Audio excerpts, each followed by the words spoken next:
Bienvenidos a un episodio de Russell Record Podcast, el espacio en el que hablamos de emprendimiento, innovación y, por supuesto que sí, crecimiento empresarial sostenible, a través de las perspectivas de finanzas, auditoría, contabilidad y, por supuesto que sí, tributaria. El día de hoy en un episodio, pero sí que con un invitado muy especial, pero realmente muy especial. Tenemos la participación de aquí con nosotros de Ramiro Pinto, gerente general de Russell Record Ecuador, pues de quien realmente nos sentimos muy emocionados de que nos está acompañando. Muchísimas gracias, Ramiro. Bienvenido a este espacio y gracias por darnos tu tiempo. Me permito a continuación comentarles un poco de nuestro gerente general y su trayectoria. Ramiro, con más de 40 años de experiencia en consultoría empresarial, a nivel global ha sido pieza clave en la creación y desarrollo de empresas en el Ecuador. Es un honor contar con tu presencia y explorar este tema tan crucial, lo que hoy nos convoca. ¿Cómo impulsar el desarrollo empresarial de manera sostenible y sin un gran capital? En síntesis, ¿cómo hacer empresa sin tener dinero? Ramiro, bienvenido, y realmente este tema sí que nos emociona mucho. Por favor, desde la perspectiva que hoy por hoy abordamos el tema y considerando que en el entorno actual muchas empresas en crecimiento enfrentan el reto de impulsar su desarrollo con recursos limitados, y que según estudios recientes, más del 60% de pymes en América Latina señalan que el acceso limitado a capital es uno de sus mayores obstáculos para un desarrollo. Cuéntanos, por favor, desde tu experiencia, ¿es realmente posible emprender sin capital? ¿O simplemente hay un tipo de inversión inicial que debamos tener? Bienvenido, Ramiro. Gracias, Efraín, gracias por estar aquí en esta casa que buscamos más que nada tener soluciones para nuestros clientes, soluciones para nuestros amigos que durante 40 años nos han acompañado. Yo te diría que más bien el planteamiento tiene que ser distinto. Si es que nosotros nos ponemos como un paradigma que el 60% de los emprendedores tienen una barrera de financiamiento, estás cayendo en la misma trampa que cae todo el mundo. Es que no empiezo porque no tengo dinero. Es que cuando tenga yo el capital necesario, voy a poner mi compañía. Y no es así. Yo creo que las compañías que hemos creado ha sido un testimonio de que sin tener un capital semilla se puede iniciar. Y claro, no es que inicias del tamaño de un gran banco, pero el iniciar es lo más importante. Y después de ese inicio y dar los pasos adecuados, vas ganando tamaño y vas promocionando la compañía y llegando a los sueños que uno se puso como meta. ¿Qué tipo de estadísticas más bien antes de motivarnos generan la inserción de un paradigma que deberíamos derribar? Deberíamos derribar y tener más bien una visión clara. ¿Qué es lo que yo necesito para emprender y para poder ser exitoso? Yo creo que hay 3 aspectos. El uno, el soñar. Y soñar en grande. Porque se cumple. Porque si no sueñas, simplemente nunca vas a hacerlo. Nunca vas a ser emprendedor ni nunca vas a ser empresa si es que no tienes una meta y un sueño que cumplir. El segundo es que no puedes vivir de sueños y tienes que aterrizar esos sueños. Y para eso tienes que tener un muy buen plan de cómo vas a realizar tu empresa. Identificar claramente cuáles van a ser tu quién, qué y cómo. Eso es una estrategia. Y definir en papel y lápiz cuáles van a ser los costos que yo tengo asociados a esa estrategia de negocio, a ese plan de negocio. Yo creo que el plan de negocio es lo más importante que uno tiene que echarle mucho cabeza. Porque tienes que analizar en ese plan de negocio cómo está tu mercado, cómo está la competencia, qué productos son los que vas a vender o qué servicios son los que está necesitando actualmente Ecuador. Defines de eso y después te haces un modelo de negocio lo más pequeño que puedas. De tal manera que el emprendimiento no sea excesivamente costoso, sino que lo haces en escala. Entonces tú dices, si es que yo quiero, por ejemplo, entrar al negocio de vitaminas y suplementos nutricionales, tú dices, estos son los productos que yo necesito. Y hace 30 años iniciamos una compañía que ahora es líder en el mercado con una importación de $2,500 en tarjeta de crédito. Maravilloso. Entonces, caso de éxito. Entonces, claro, no fue un crecimiento volátil, acelerado. Estábamos en temas de predolarización, en la cual los índices de inflación eran demasiado grandes. Entonces, el poder controlar todas esas variables no es fácil en un emprendimiento. Y una industria que estaba participando ¿en qué sector? Este era un tema comercial, básicamente, ¿no es cierto? Comercial. En el sector comercial, de importación y distribución, abrir varios locales comerciales y comercializar los productos. Pero eso fue el inicio, o sea, el capital semilla fue cero. Fue el financiamiento de una tarjeta de crédito a 30 días, y después de esos 30 días se juntó como para poder pagar y se vendió el producto, y después se volvió a generar otro pedido más, a lo mejor ya de $5,000, porque ya tuviste una ganancia inicial con el cual iniciaste. Entonces, no es tanto el capital lo importante.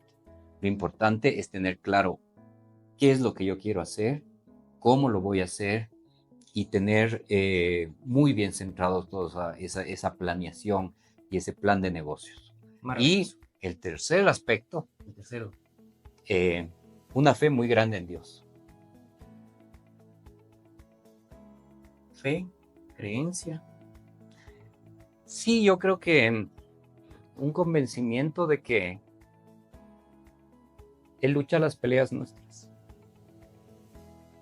Así tenemos entonces que la fe, con una creencia propia, acompañada de un qué, cómo y a quién, se constituyen los pilares fundamentales de una estrategia que hoy por hoy, Ramiro nos cuenta que deberíamos nosotros adoptar como parte de ese modelamiento de nuestro primer plan de negocio. Pero hay un tema importante, Ramiro, que seguro muchos de los que nos escuchan ahora mismo nos dirán, sí, de acuerdo, y cuento con todo esto, y cuento con todo el valor para hacerlo. Pero al iniciar, necesito estar acompañado. A la hora de escoger socios o alianzas estratégicas para esta aventura empresarial, en tu experiencia, ¿qué recomendaciones darías a quienes están buscando emprender o desarrollar su negocio? Sabes que lo más difícil de buscar un socio es buscar a alguien que sueñe de la misma forma tuya. Que comparte ese sueño. Claro, porque esto es como el sueño tuyo es distinto al sueño mío. Y las necesidades tuyas son distintas a las mías. Entonces, empatar eso en un proyecto inicial es muy difícil. Cuando vos encuentras a esa persona que vibra con tu mismo idea y tu mismo criterio, puedes definir muy claro cuáles son las formas de asociarse. Así como tú dijiste, es como un matrimonio. O sea, ok, en el matrimonio, ¿qué es lo que defino? Ve, estas son tus responsabilidades, estas son las mías. Esta es la sociedad conyugal que hacemos, esta es la sociedad de empresa que hacemos. ¿Cómo entramos en esta compañía? ¿Quién aporta conocimiento? ¿Quién aporta capital? ¿Quién aporta tiempo? ¿Estamos de acuerdo en esa composición de aportes? Y de acuerdo a eso, establecemos los porcentajes de participación en esa compañía. Una vez establecido eso, también tenemos que definir cómo vamos a salir si es que no nos entendemos en el camino. Porque muchas veces es muy lindo crear una compañía y creer que eso va a funcionar para toda la vida. Y al cabo de 1, 2, 5 años te das cuenta de que no somos buenos socios. Podemos ser buenos amigos, podemos ser muy buenos profesionales, pero no necesariamente podemos ser buenos socios. Entonces, en el plan de negocio también es importante tener una visión a futuro de cómo valorar la compañía y cómo hacer un plan de salida de los socios también. No solamente el recibir a un socio, sino decir, en X años la compañía va a estar valorada de acuerdo a su patrimonio y la salida se valorizará en un índice de 1.3, 1.5, 2, el valor que uno ya determine previamente. De esa forma te aseguras de tener socios adecuados que contribuyan al negocio y que puedan crecer con el negocio. Y si es que en un momento necesitamos vender nuestro capital a otra compañía o migrar, o uno de los socios no está siendo parte de este negocio, buscar ya la salida preestablecida. Porque es que definitivamente pensar en que vamos a implementar el emprendimiento, el ejercicio empresarial, hay que soñarlo en grande, hay que pensar cuando esto crezca qué es lo que vamos a hacer, cómo esa participación accionaria debería estar siendo responsablemente ejecutada, administrada, incluso hasta en la transferencia del legado. Porque sí que resulta, considerando que la mayoría de las empresas en el Ecuador son de orden familiar, resulta interesante pensar en ello. ¿Cómo participaría de la acción, de manejo, de decisiones, en un caso de que esa participación accionaria sea transferida a su legado y que el socio no esté presente ya. Interesantes reflexiones que nos quedan ahora para dar una siguiente pregunta, Ramiro. En tu opinión, ¿cuáles son esos errores financieros más comunes que comete un emprendedor al tratar de arrancar su negocio o escalar su emprendimiento empresarial con poco capital? Que lo más común que pasa es que no pones en orden la casa desde el principio. Y poner en orden la casa desde el principio es separar las cuentas personales de las cuentas del emprendimiento. Tener una contabilidad que te refleje adecuadamente lo que está pasando en el negocio y no asumir que te está yendo bien o que te está yendo mal. Entonces necesitas tener parámetros muy claros de qué es lo que está pasando efectivamente en la compañía. Y ahora con tanta tecnología que vos tienes de inteligencia artificial, de aplicaciones en que al segundo sabes qué es lo que está pasando, es importante que las compañías tomen decisiones en base a lo que está pasando efectivamente en el mercado. No puedo yo vivir en el pasado en el cual tenía solamente una contabilidad para efectos tributarios. Ahora tienes que tener herramientas financieras que te permitan determinar cómo está tu nivel de endeudamiento, cómo está tu capacidad de generar ventas, cómo están tus costos asociados por líneas de productos o por líneas de negocios, de tal manera que identifiques rápidamente en qué eres eficiente y qué no eres eficiente. Y lo que no eres eficiente, simplemente tienes que salir de hacerlo, porque ese es el error que cometen los nuevos emprendedores. Hacer que su sueño no se ajuste a la realidad de lo que está pasando en la compañía. Tienes un feeling y dices, no, es que este producto va a ser estrella o este servicio va a ser estrella. Te apasionas, es que te apasionas porque claro, es tu creación, es algo que tú le pones mucho empeño, pero los números no dan. Pero nos obsesionamos, no, es que ya va a salir, le seguimos metiendo más capital, más inversión. Sí. Y cuando no dan los números, simplemente hay que desechar esa línea de negocio. Otro problema también que tienen los clientes nuestros que hemos visto es que muchas veces recurren a endeudamientos más allá de lo necesario. Eso te involucra tener costos financieros más altos y al final estás trabajando con un socio que no escogiste, que es el banco, porque vos puedes tener un socio de capital, un socio de trabajo, pero puedes también tener un socio externo que son aquellos inversionistas externos, sea un banco o sean fondos de inversión o cualquier mecanismo que hay ahora como conseguir fondos. Ellos también pasan a ser tus accionistas, al final, tus socios. Ellos pasan a decirte, ¿sabes qué? A mí me pagas tal porcentaje, ganes o no ganes, yo recibo un rendimiento X. Entonces tienes que pensar también cuál es el endeudamiento adecuado y para qué me va a servir ese endeudamiento. Si es que ese endeudamiento me va a servir para crecer y generar mayor negocio, de acuerdo. Pero si es para crear activos fijos, no productivos, una nómina más alta, generalmente eso te genera un problema muy grande y crisis en las empresas. Definitivamente. Este manejo de los datos, de la mano con la predictibilidad del negocio, si bien puede ser una suerte del azar, no deja de ser interesante para poder reducir el riesgo. Y es que desde el aspecto de los emprendedores, ya con la orientación empresarial, muchas veces la concepción de ampliar operaciones sí que de pronto pudiera llevarles a obtener créditos que incluso a veces ni siquiera regulados por la banca, porque todo es en el ahora, porque ahora es el negocio, y caen en un espacio en el que a lo mejor estos rendimientos por intereses no supieran ser consecuentes con la operación. De otro lado, incluso está... Pero generalmente no entran en sistema financiero aquellas compañías que no están bien ordenadas.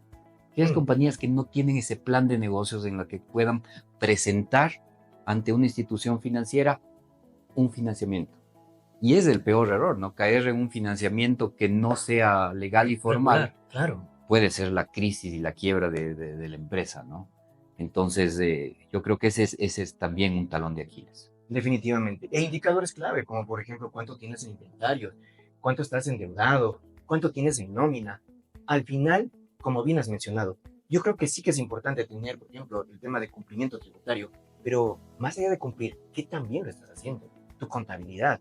Y creo que también en esa línea es importante comentar, por ejemplo, que cuando evaluamos un emprendimiento empresarial y vemos que necesitamos inversión, ¿qué debería tener yo en cuenta para realmente decir, sí, hoy es el momento para escalar esa inversión y endeudarme más? Yo creo que uno tiene que pensar que un emprendimiento siempre va a estar a la venta. Y el momento de generar mayor necesidad de inversión es aquel que vos determinas cuál va a ser el monto al cual yo quiero vender mi compañía.